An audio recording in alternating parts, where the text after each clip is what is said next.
Hello viewers, আসসালামু আলাইকুম। আশা করি আপনারা সবাই অনেক ভালো আছেন। আজকে খুবই গুরুত্বপূর্ণ একটি ভিডিও নিয়ে হাজির হলাম। আপনারা কি বেগুন চাষ করছেন কিংবা বেগুন চাষে প্রচুর ফলন পেতে চান? তাহলে বলবো ভিডিওটি দেখুন। এই ভিডিওতে একটি গুরুত্বপূর্ণ দ্রবণ তৈরি করে দেখাবো। এটি খুবই জৈব, আর এটি মাত্র কয়েকটি উপাদান দিয়ে অর্থাৎ ঘরোয়া উপাদান দিয়ে এই দ্রবণটি তৈরি করতে পারবেন। আর এটি নিয়মিত গাছে দিলে প্রচুর পরিমাণে বেগুন হবে আপনাদের গাছগুলো থেকে। অনেকে বলেন বেগুন গাছের পাতা হলুদ হয়ে নষ্ট হয়ে যাচ্ছে, তাহলে অবশ্যই এই উপাদানটি তৈরি করুন খুব সহজে। আর এটি নিয়মিত গাছে দিলে পাতা হলুদ হবে না। এছাড়াও অনেকে বলেন গাছে কোনো ফুল আসছে না, কিংবা ফুল আসলেও সেগুলো দু একটির মধ্যে ঝরে যাচ্ছে, অর্থাৎ দু একটি ফুল এলেও ঝরে যাচ্ছে, পাতা নষ্ট হয়ে যাচ্ছে। তাহলে অবশ্যই এই দ্রবণটি তৈরি করুন। এটি অল্প সময়ে তৈরি করতে পারবেন। আর এই দ্রবণগুলো নিয়মিত তৈরি করে যদি গাছে দেন, গাছে কিন্তু বেশ ভালো পরিমাণ ফলন হবে।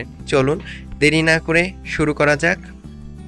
প্রথমে একটি পাত্র নিয়ে নেবেন। আমরা এখানে একটি বোল ব্যবহার করেছি, আপনারা যে কোনো পাত্র নিতে পারেন। এবার এতে নিতে হবে, এই যে দেখতে পাচ্ছেন, এটি হলো মাছ ধোয়া পানি। অনেকে বলতে পারেন কালচে হয়ে গেছে কেন? হ্যাঁ ভিউয়ার্স, এই মাছ ধোয়া পানি 2 দিন একটি জায়গায় রেখে দিয়ে তারপর সেটি ব্যবহার করবেন। তো আমরা এখানে হাফ লিটার পরিমাণ মাছ ধোয়া পানি কিন্তু নিয়ে নিয়েছি, আপনারাও নেবেন। তবে আপনারা চাইলে মাছ ধোয়ার পর সরাসরি সেই পানিটা ব্যবহার করবেন। এবার নিতে হবে, দেখতে পাচ্ছেন, এগুলো হলো সবজির খোসা।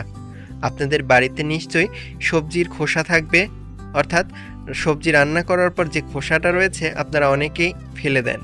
আজ থেকে এটি ফেলে দেবেন না। কিছু পরিমাণ সবজির খোসা ঠিক এভাবে এই মাছ ধোয়া পানির মধ্যে ডুবিয়ে কিছুক্ষণ চামচ দিয়ে এরকম মিশাতে থাকুন। ভিউয়ার্স, এভাবে ডুবিয়ে দেবেন, প্রত্যেকটা যেন ভিজে থাকে। তবে এই প্রক্রিয়াটি খুব সহজ হবে, ফলে সার দ্রুত তৈরি হতে পারবে। এবার দিতে হবে, এই যে দেখতে পাচ্ছেন, এটি হলো চা পাতা। আপনারা চা খাওয়ার পর বা চা বানানোর পর যে চা পাতা রয়েছে সেটি ফেলে দেন, সেটি ফেলে দেবেন না। 2টি টি ব্যাগ পরিমাণ কিংবা 3 চামচ পরিমাণ চা পাতা এই হাফ লিটার দ্রবণের মধ্যে দিয়ে দেবেন। তবে এর থেকে বেশি দিলেও কোনো সমস্যা নেই, যেহেতু চা পাতা হচ্ছে একটি জৈব পদার্থ, এটি গাছের বৃদ্ধিকে ত্বরান্বিত করে। এবার দিতে হবে, দেখতে পাচ্ছেন, পচা দই। আপনারা এর পরিবর্তে টক দই কিংবা পচা দুধও ব্যবহার করতে পারেন। এছাড়াও আপনারা কিছু পরিমাণ গুঁড়ও ব্যবহার করতে পারেন। তো আমরা এটি দিচ্ছি কারণ কি, এতে করে এই দ্রবণটি খুব দ্রুত তৈরি হয়ে যাবে, অর্থাৎ স্বাভাবিকের থেকে কম সময় লাগবে। কেননা এই ব্যাকটেরিয়াগুলো এই উপাদানগুলোকে পচাতে সাহায্য করে। তো আমরা এখানে 2 চামচ দিয়ে দিলাম। দিয়ে কিছুক্ষণ খুব ভালোভাবে চামচ দিয়ে নাড়াচাড়া করে দিতে হবে, যাতে পুরো দ্রবণের মধ্যে খুব ভালোভাবে মিশে যায়। দইয়ে থাকা ব্যাকটেরিয়া কিন্তু এই গাজন প্রক্রিয়া খুব ভালোভাবে ত্বরান্বিত করবে। এবার নিতে হবে একটি পলিথিন। আপনাদের বাড়িতে যে কোনো পলিথিন ব্যবহার করতে পারেন, যেটি প্লাস্টিকের, এবং পলিথিনে যেন কোনো ছিদ্র না থাকে এটি খেয়াল রাখবেন। তো দেখতে পাচ্ছেন, আমরা একটি পলিথিন নিয়ে খুব ভালোভাবে চারপাশে এঁটে এভাবে খুব ভালোভাবে গিরু দিয়ে নিতে হবে। আপনারাও ঠিক এভাবে গিরু দিয়ে নেবেন, যাতে করে এর ভিতরে কোনো বাতাস যেন প্রবেশ করতে না পারে। এবার এটাকে 10 থেকে 15 দিনের জন্য একটি জায়গায় রেখে দিন। 10 থেকে 15 দিন পর দেখতে পাবেন এর মধ্যে যে ভিতরে উপাদানগুলো খুব ভালোভাবে পচে গিয়েছে। আপনাদের যদি খুলে দেখাই, এই যে দেখতে পাচ্ছেন ভিউয়ার্স, দ্রবণটি কালচে হয়ে গেছে, এবং দেখতে পাচ্ছেন সবজির খোসাগুলো অলরেডি কিন্তু প্রায় পচে গেছে। তাহলে এই দ্রবণটি আপনাদের তৈরি হয়ে যাবে।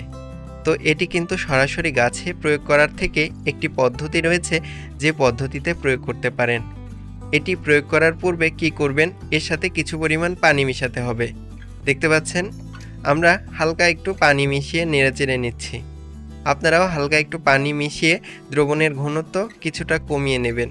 এতে করে এর কার্যকারিতা আরও বেশি বেড়ে যাবে এবং অনেকগুলো গাছে আপনারা প্রয়োগ করতে পারবেন।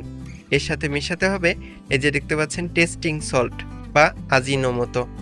ইন্ডিয়াতে আজিনোমোটো নামে পেয়ে যায়। সামান্য হাফ চামচ পরিমাণ এর সাথে মিশিয়ে দেবেন।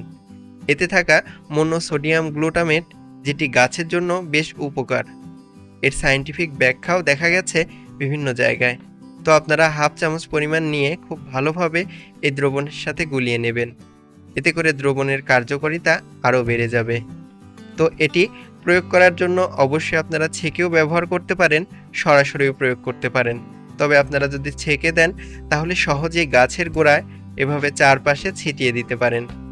এতে ম্যাক্সিমাম জৈব উপাদান থাকায় গাছের বৃদ্ধি ত্বরান্বিত করবে এবং ফুল আসবে। সেই সাথে আপনারা এই পদ্ধতিতেও দিতে পারেন।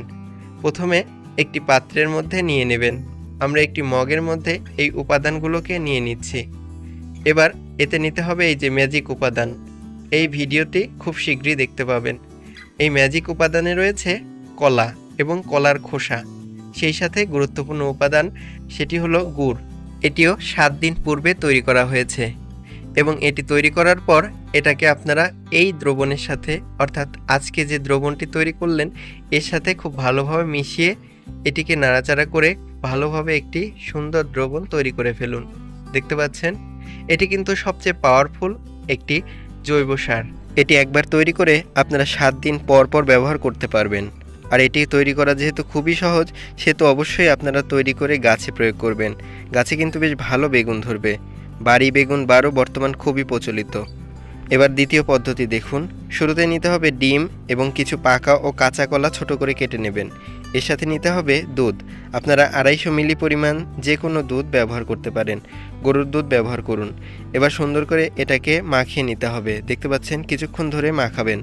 মাখানো হয়ে গেলে এর সাথে মিশাতে হবে ট্রাইকোডার্মা। এটি খুব সহজে পাওয়া যায়। এটি সামান্য একটু দেবেন যাতে পচনক্রিয়া দ্রুত হয়। এবার সামান্য পানি দিয়ে এগুলোকে ভিজিয়ে দিয়ে উপর দিয়ে পলিথিন দিয়ে ঢেকে দিতে হবে। 2 সপ্তাহ অপেক্ষা করুন। 2 সপ্তাহ পর এই পলিথিনটি যদি এরকম বের করেন, দেখতে পাবেন এই সারটি কিন্তু তৈরি হয়ে গেছে। এটি খুবই উৎকৃষ্ট মানের সার, আর এটি খুব সহজে তৈরি করে আপনারা গাছে প্রয়োগ করতে পারবেন।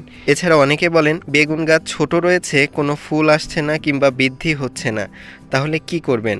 বেগুন গাছের বৃদ্ধি না হলে কিংবা অতিরিক্ত শাখা না হলে কিন্তু বেশি বেগুন পাবেন না। এজন্য যা করবেন, গোড়ার থেকে 5 থেকে 7 পাতা গুনে নেবেন। দেখতে পাচ্ছেন, গোনার পর যে ডগাটি থাকবে, এই যে এরকম, এই ডগাটি অবশ্যই রাখবেন না। কেননা এই ডগার প্রভাবে নতুন যে ব্রাঞ্চিং রয়েছে সেটি কিন্তু হবে না, অর্থাৎ পার্শ্বমুকুলের বৃদ্ধি হবে না। এজন্য অবশ্যই কেটে দিতে হবে। ঠিক এই অবস্থায় কেটে দেবেন। আর এই কাজটি করতে পারলে আপনাদের গাছগুলোতে কিন্তু বেশ ভালো ফলন হবে। হ্যাঁ ভিউয়ার্স, এটা সত্য এবং আপনারা এই পদ্ধতি অনুসরণ করুন। এছাড়াও গাছের চারপাশে অনেক সময় আগাছা হয়, এগুলো অবশ্যই ফেলে দেবেন। এছাড়াও গাছের গোড়া ভালোভাবে নিড়ানি দিয়ে পরিষ্কার করে নেবেন এবং নিচের যে শাখা রয়েছে এগুলোকে কখনোই কেটে ফেলবেন না। অনেকে কাটার জন্য বলবে, এটি কখনোই করবেন না। এবার এটি গাছে দিন।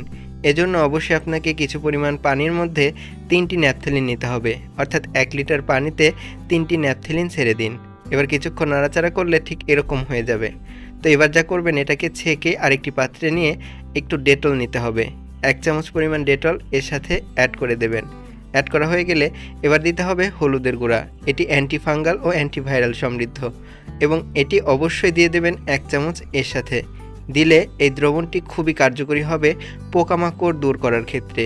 এবার সুন্দর করে নাড়াচাড়া হয়ে গেলে এর সাথে অবশ্যই কিছু পরিমাণ হ্যান্ড ওয়াশ মিশিয়ে নেবেন।